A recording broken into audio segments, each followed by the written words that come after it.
Can you see me? Can you all hear me? Hello and welcome to part 2 of making Bo-Katan's helmet out of papier-mâché.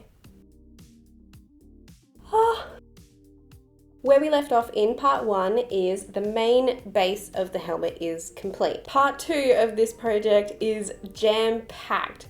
We have so many additional little details to add. No time like the present. I still have lots of this packaging, cardboard and recycled plastic lunch boxes to make some of the additional details with, and then the rest will happen with the papier-mâché and sanding and paint detail to just try get it as close as possible to the actual thing. I'm not holding my breath that it's going to look really accurate, but we can only hope. Help me, Obi-Wan Kenobi, you're my only hope.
The last of the external details have been attached, which I've used a combination of cardboard, some plastic, and just cutting out to add some definition. I've attempted to leave a gap for the scope stick in between these two pieces of plastic on the top of the right hand side thing.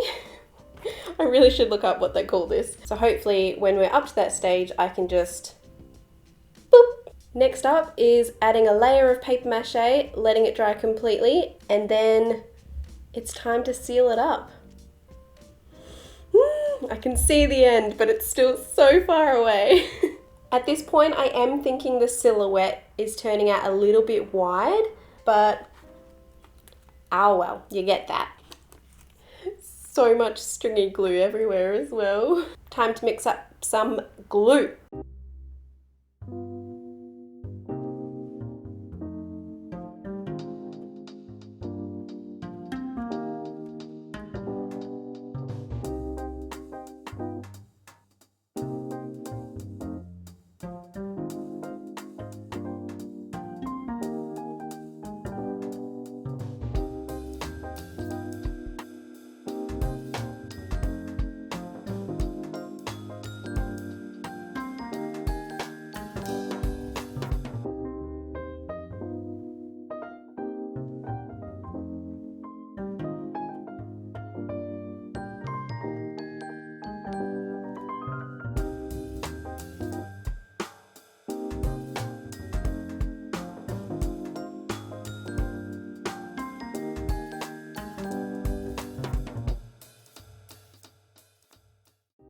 So the extra side details are paper macheed over top. They're definitely a little bit more bumpy and chunky than I would have liked. I could spend another few days mucking around with this, trying to get it more perfect.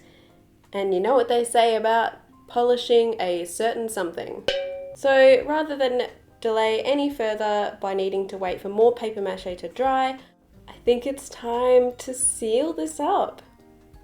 Because the front is still not attached, it does still sit very slightly out of shape when it's just resting.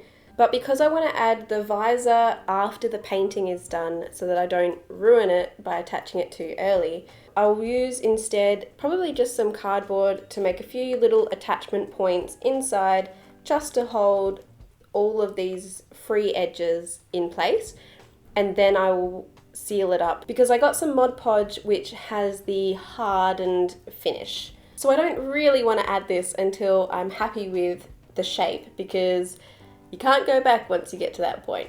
Alright, I'll add those supporting pieces and then it's time to start Modpodging. Eek.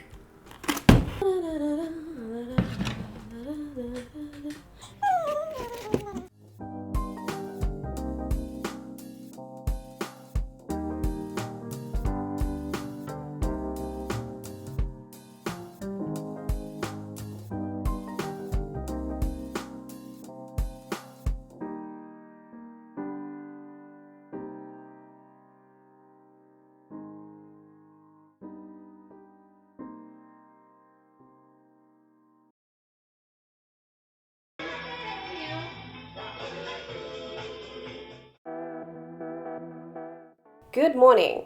It is day 6, 7? I don't even know anymore. I've lost track of how many days it's been. It's been 84 years. I am really happy with how it's turning out. The bottle recommended doing 5 coats before you start sanding. I've done 10. Each coat took me about half an hour to apply. And I've done 10 coats, so that's how long it took me to get it to this point. So I had a day away from doing it to give my wrist a break and my back. Oh my god, my back. So now to further stress my poor wrist bones and ligaments, it's time to start sanding. I'm hoping if I just focus on any of the particularly lumpy bumpies, that'll be enough to get it smooth to a point where I can then add some more coats of Modpodge. I've literally almost finished this little tub, so that's how much is on this thing. And I haven't even done the inside surface yet.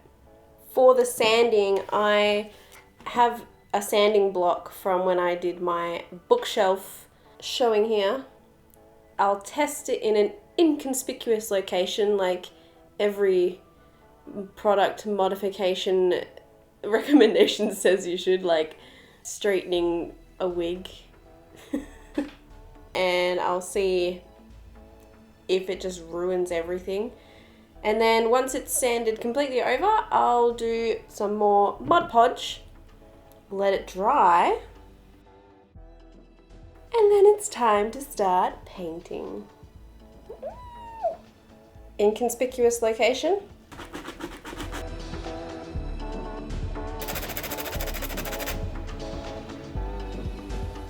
For ease of cleaning up later, I might actually continue this outside. I'll be back when I've spent some time doing this. Okay, so I have spent about an hour sanding the helmet down, and I've done 2 coats of Mod Podge. I've also done a Mod Podge layer on the inside to hold all of the inside newspaper down. Then I also had to go around and do the base edge. The next step is to start the painting. For the painting, I have some blue spray paint to do the base, white acrylic paint to do the face portion, silver paint to do any of the chips in the details where the paint has been scratched back to reveal some Beskar, the panel in the very back which has the sort of vent lines in it, and these bits. I also just have some skinny masking tape for when I need to block off any portions when I'm doing the paint job. So I will see you tomorrow when this has the blue base of spray paint done.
I'm the problem, it's me. I'm not going to give you the full explanation of why it took me so long to finish this project.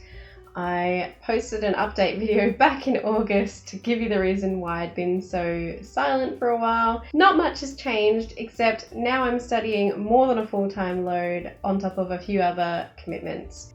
But I'm sitting here today with some super glue on my seat to make me stay here until this is finished. When I decided this helmet was only going to be a prototype, I made the decision to not add a couple of the features I originally planned. because I did not want to invest more time than was absolutely necessary on this project. Mostly because there are a few issues that I can't really fix at this point. The overall proportions is the main one. It's a little too wide, these side pieces stick out a little too much, plus the overall bumpiness of the helmet is just not up to the standard I had hoped it would achieve. So the painting will end up being a little bit more like the OG Bo-Katan helmet in the Clone Wars series. So to finish this baby off, I'm going to add a little bit of black paint to add some depth to all of the scuff marks to make it look like carbon scoring, and add some cellophane to the visor area. I know, such a little amount of work left to do on it, and I still took 12 months to finish it off. There is no one to blame but myself. I've already given it a quick dust because it was a hella dusty, and I'm going to do the painting first before I do the visor so that I don't rip the cellophane while trying to paint it.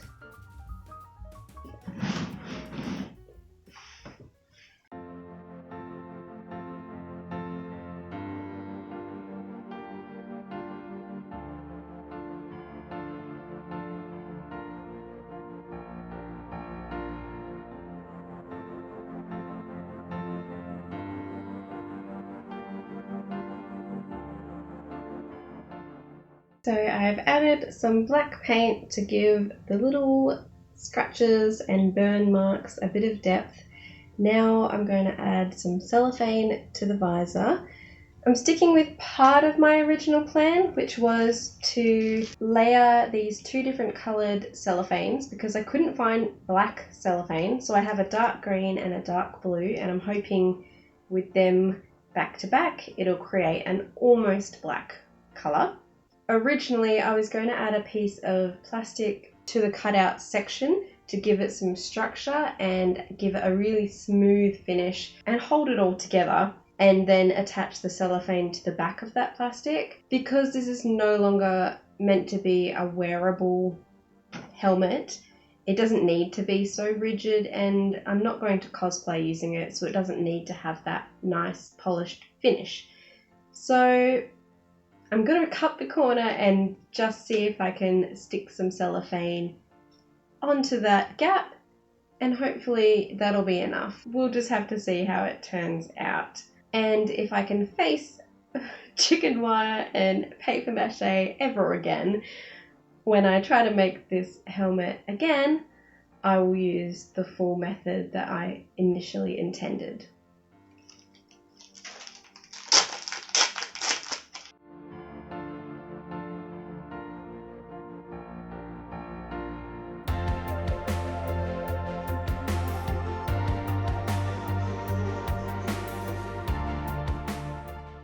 So layering the cellophane doesn't quite achieve what I thought it would. I thought mixing the blue and green would make it go black. Pretty much whichever colour is on the outside is what colour it looks like, whether it's blue or green. If I was doing this for a wearable helmet, I would find another way, maybe even a thin layer of watered down acrylic black paint. But because this isn't that precious, I'm going to just persist with this, even though it's going to be a little bit more blue, a lot more blue than I would have liked.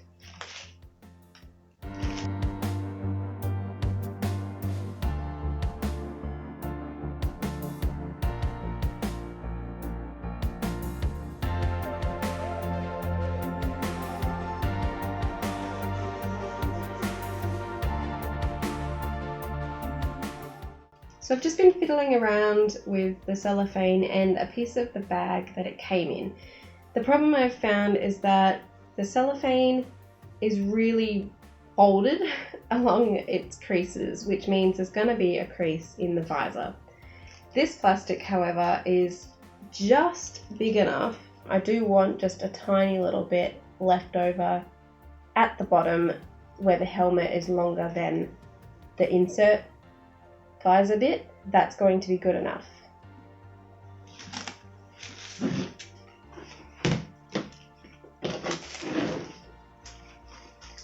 I'll be back in a second.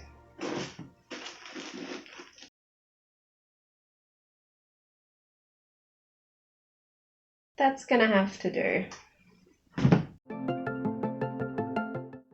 You know when you reach that part of a project where you just cannot keep going with it? When you're just so disappointed, but you just don't have the energy to correct it at this stage. That's what I present to you.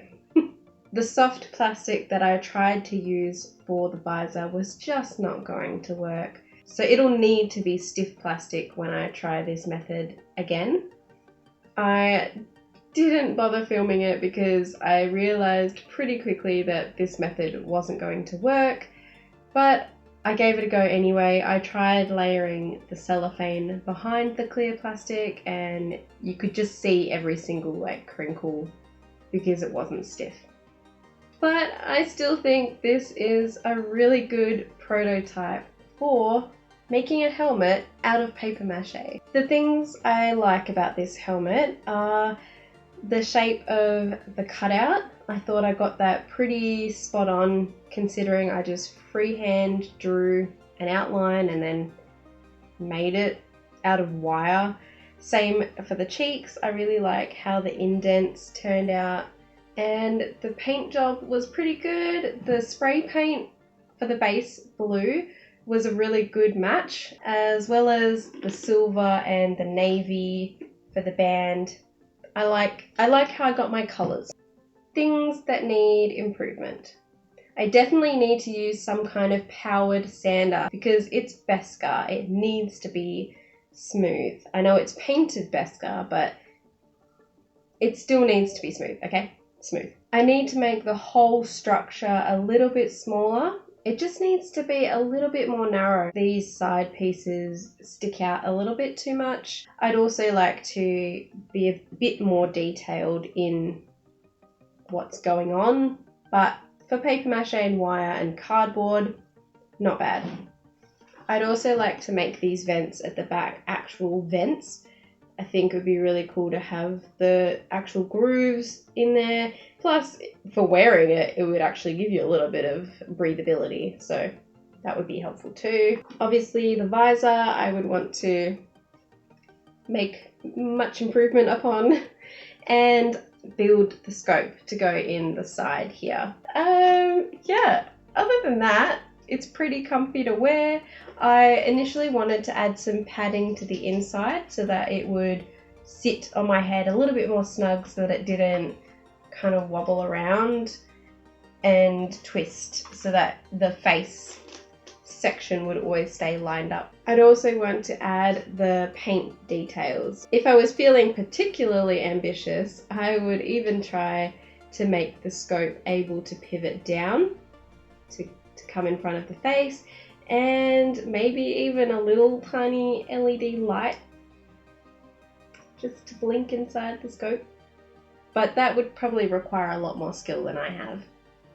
So we'll see. I'm hoping to remake this at some point and do a full Bo-Katan cosplay head to toe, but I don't think I can do that for a little while. Let's do some other projects for a bit. Something that doesn't take up so much time and threatens me with RSI. Anyway, thank you for watching and waiting if you saw part 1 way back when. I hope you enjoyed the delayed gratification and seeing the final product. Let me know what you think about how it turned out and where I can improve it when I try it again. But in the meantime, you know the drill. Like a video to feed the creator for a day, subscribe to support them forever. Until next time, stay creative.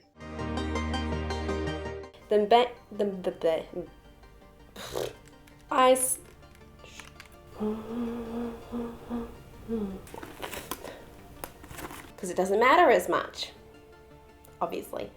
I need some lip balm.